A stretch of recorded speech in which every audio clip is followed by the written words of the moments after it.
Hey everybody, we're back. This is a small part of a crotch piece that I got from the rest of that silver maple. I'm going to try and make, it's going to be pretty narrow, a little hollow form like Lyle Jameson did, capturing the crotch figure. This whole thing may be moot because I have a bark inclusion. I'm gonna see how it goes. I may abandon this project before I get too far into it. I came all the way down to the end of the log from where it was cut, trying to get to where the bottom is gonna be solid and not part of that bark inclusion, but we'll see.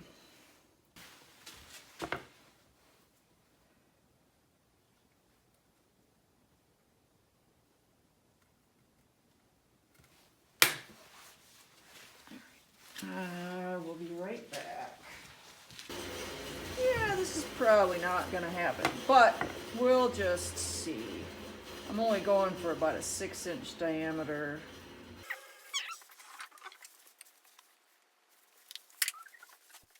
The bark inclusion is just a little bit off center, which I think is alright, and in fact it might be better. I'm hoping that there's enough solid wood in there for the spur drive to get a good hold on.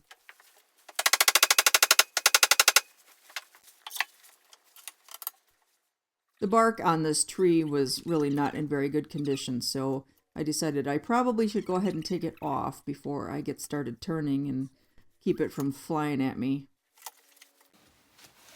You're locked, you're locked, you're locked. You're in frontwards. This gear is fine.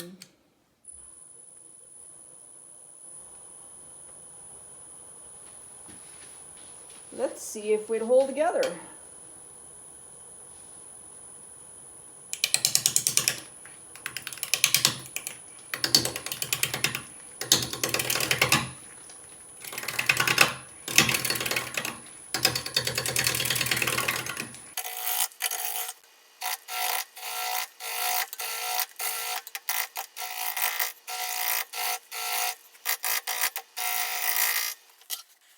I think, because I can, I am going to dribble some of this thin Starbond CA down that bark inclusion, see if it'll run in.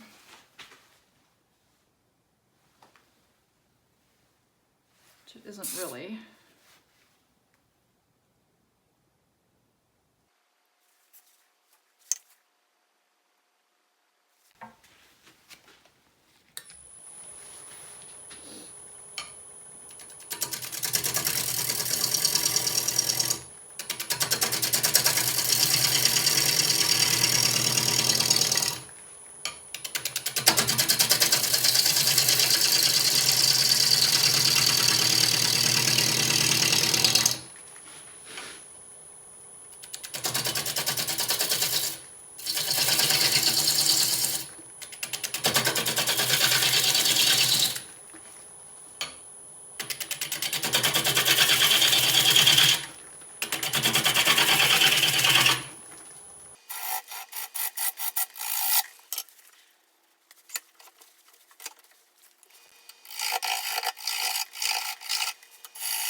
I want to make sure that the bottom where the tenon is going to be is solid wood.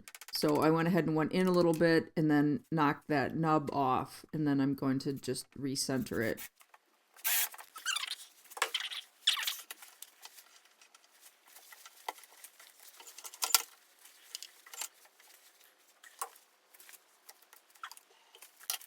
Which is not quite along the original axis that I started turning, but I haven't gotten very far, so it really doesn't make any difference at this point.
This is a pretty deep bark inclusion, so I'm going to keep adding a little bit of the thin star bond as I go in hopes to keep the thing together.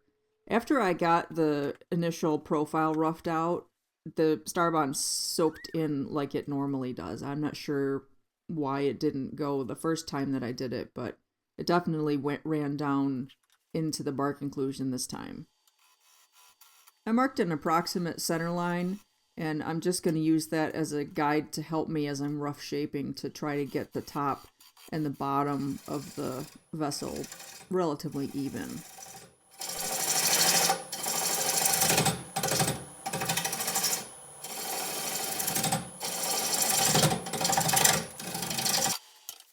I had some vibration cutting into the bottom.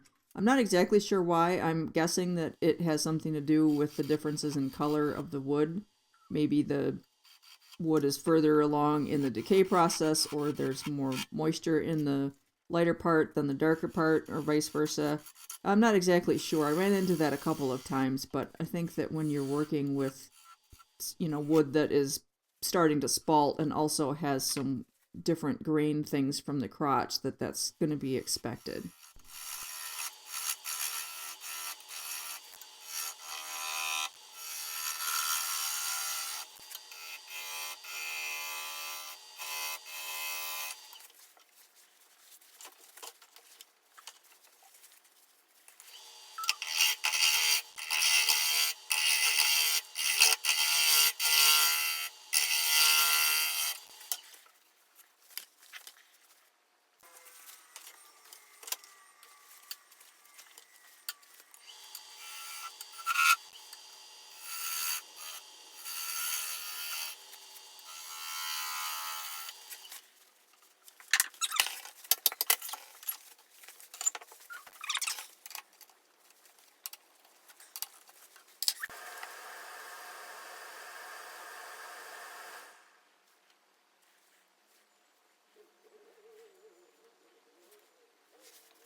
If I wanted to get really crazy with trying to make sure that the shape was even from the center to the top and then to the bottom, I could have made a little template to use as a gauge, but I just decided to eyeball it, which is a good thing because I probably would have been a little bit angry if I'd spent a whole ton of time getting this thing perfect and then had it warp anyway.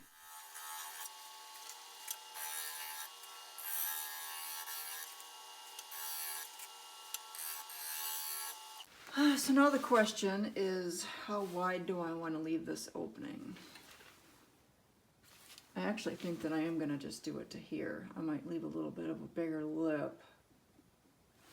Let's make sure we're still good here.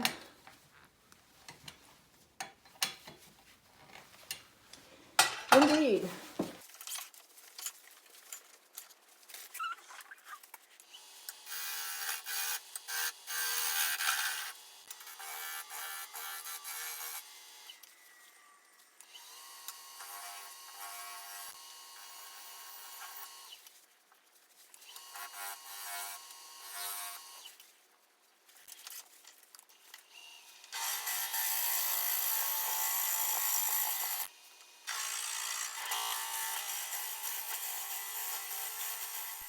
The wood is still more wet than I had realized.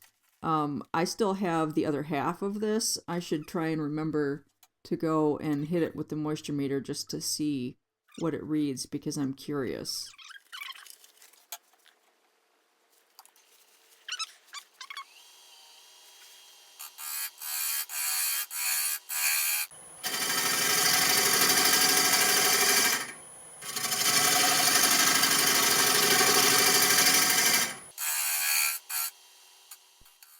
So my hollowing system is the Lyle Jameson hollowing rig, and I really like it. I have the Hunter carbide cutter assembly on there, which is set in on an angle, so it basically shear scrapes rather than just scrapes at a 90-degree angle like most of the hollowing setup. And that makes for a really nice, smooth cut.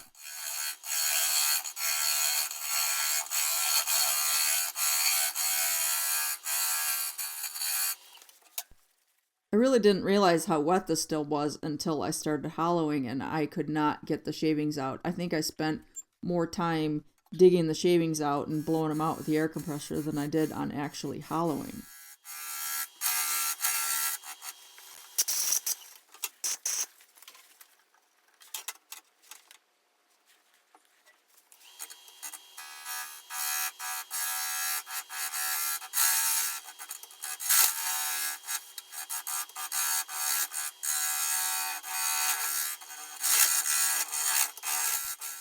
The captured bar on this system makes it really easy to use, and you can see that I really am controlling the boring bar mostly just with my fingertips, and that's really nice instead of having to hold on for dear life.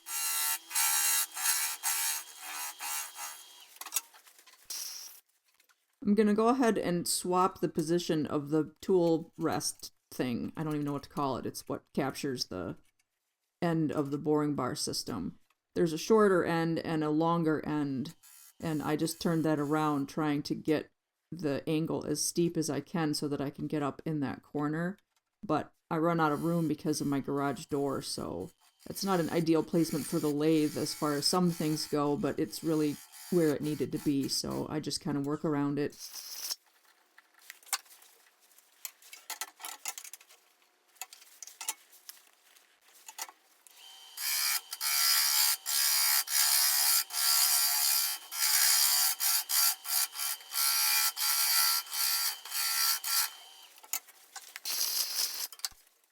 I'm really surprised that I didn't end up knocking more of that bark inclusion out with the hollowing process. I hit it, I don't even know how many times.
Alright, that feels pretty good.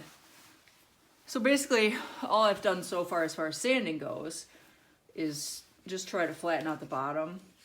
There are a few little steps inside here from the hollowing process, but I did start to lose the bark inclusion, so I didn't want to do any more cutting up here. It's smooth, it's just that there are some steps in there. And I wasn't able to get the thickness here quite as even as the rest of it. I went as far as I could with my Lyle Jameson hollowing rig. I run out of room with the arm sideways. It hits the garage door, so I could only go in so far this way. And then I used, I have a swan hollowing tool, and I used that as deep as I could get in there too, and it's just gonna have to be what it is. So far it hasn't cracked. I'm hoping that the differences in thickness aren't going to be a deal breaker. And I did, of course, catch, I don't even know what I caught on that, and pulled that out. So I went over this inclusion with some of the brown medium thick Star Bond, and I may have to add some more, but for now I'm going to go ahead and turn the dust collector and everything on and sand this. But I wanted to show you guys this little thing, which is the only way that I could get anything to work in there because my hole is smaller than 2 inches. So this is just a piece of sandpaper that I cut, and this is just an extension. This is a sanding drum that I let go over the edge a ways and tightened it down, so this is pretty well stationary. And then I stuck that in there so that when I was pushing against it I had a little bit of give, and then I just wrapped that around and tied it with a rubber band, and it did a good job. Actually, there was quite a little lump in the bottom of there. I was really having a hard time getting at that without knocking into things. So I'm happy enough with my little homemade sander. I start sanding usually with 80 grit on a firm backing pad. This happens to be, I think, an 80 grit Abranet disc. So I go over the entire piece and I get everything smooth and get all of the, any lines that might be in there out, make sure the shape is what I want.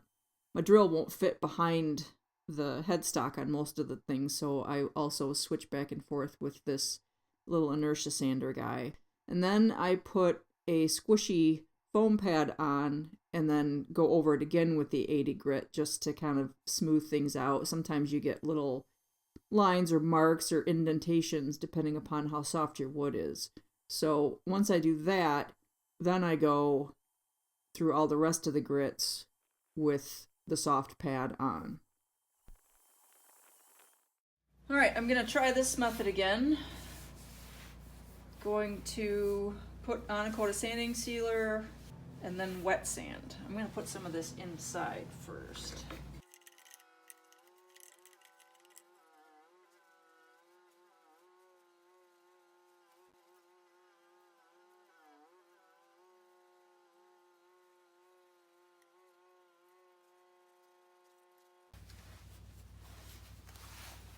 All right, I'm gonna let that dry, and then I'm gonna come back and put on another coat and wet sand it.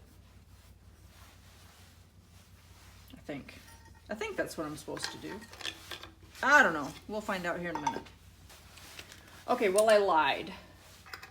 I don't need to have a seal coat on there first. I had to go back to Gary's video and watch it again. So I've got some 400 wet dry paper here, and I am gonna add some more of this so that I can sink. Oh, you know what I want to do first? Not ready.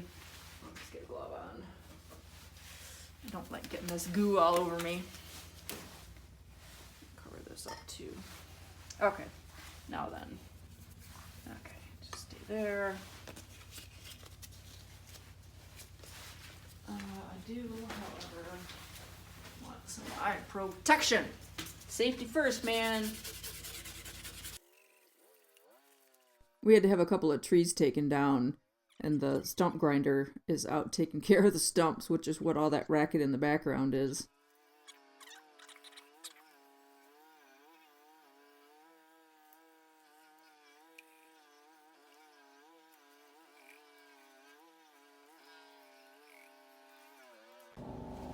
Like bummed I lost that chunk out of there, but I'm just happy I didn't lose all of it. Okay, I sanded. I got a couple of coats of shellac on there, and now I am gonna do the sanding pastes.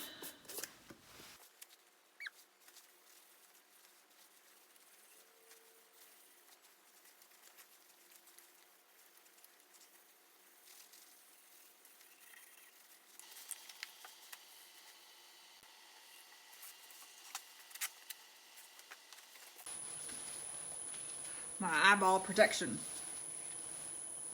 Just got a big old greasy smear on it. Oops.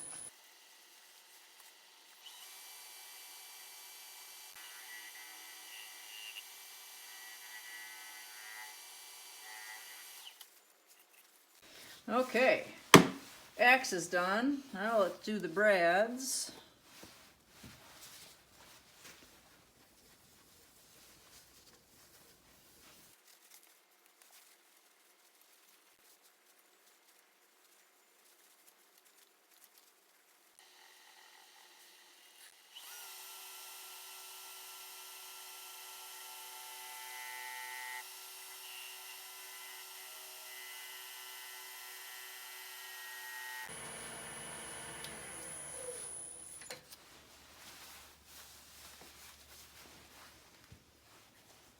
That's got quite a nice shine going on, doesn't it?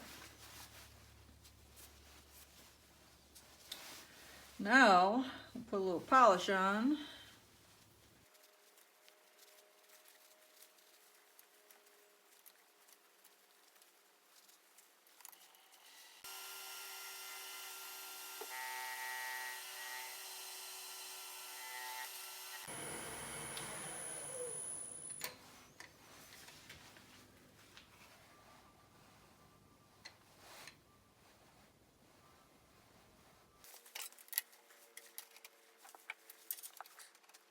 Ooh, this chuck needs a bath.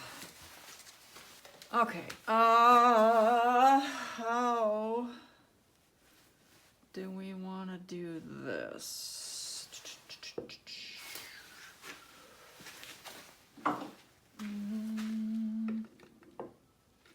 Guess like that.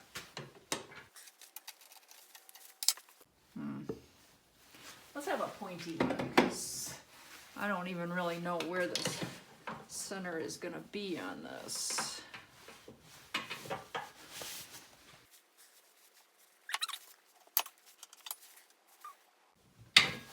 All right, well, we'll try and be a little smart about this, I guess.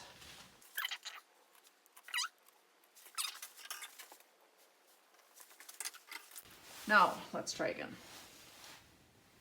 You just go oh so carefully on there.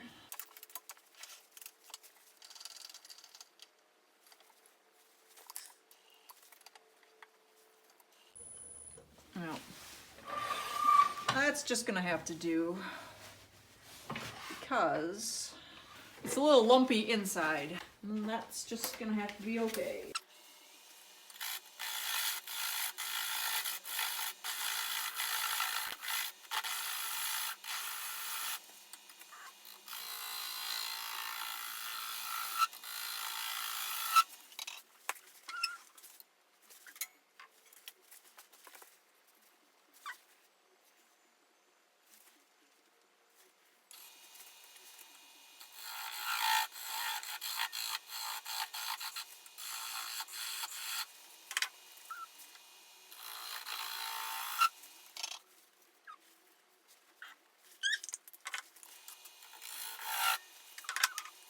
This is a little round skew I made from a screwdriver, and this is the point tool that I made from another screwdriver.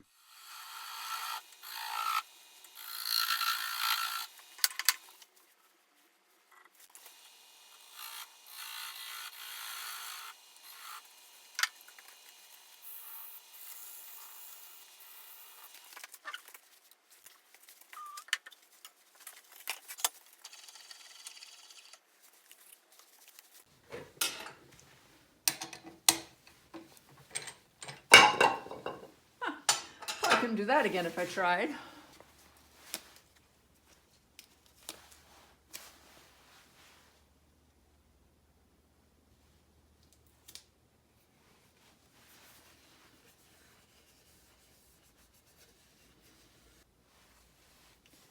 Well, it didn't quite work out like Lyle's did, but that's because instead of a whole lot of crotch figure and feather figure, I had a bark inclusion, but it's still pretty cool looking.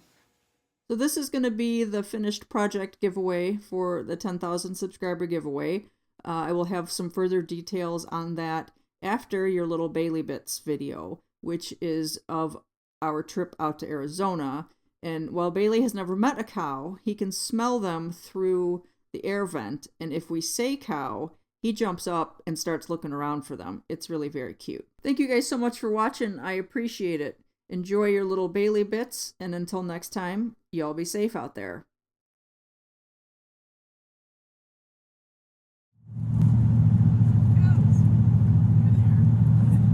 Where are the cows?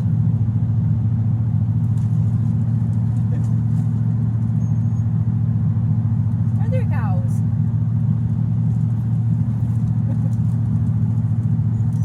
You're funny boy. You're funny boy. Giveaway rules. The only rules are you have to be a subscriber and you have to leave me a comment. That's pretty much it. You comment on this video, you're automatically entered to win either the finished piece or some of the donated prizes that I have. Good luck!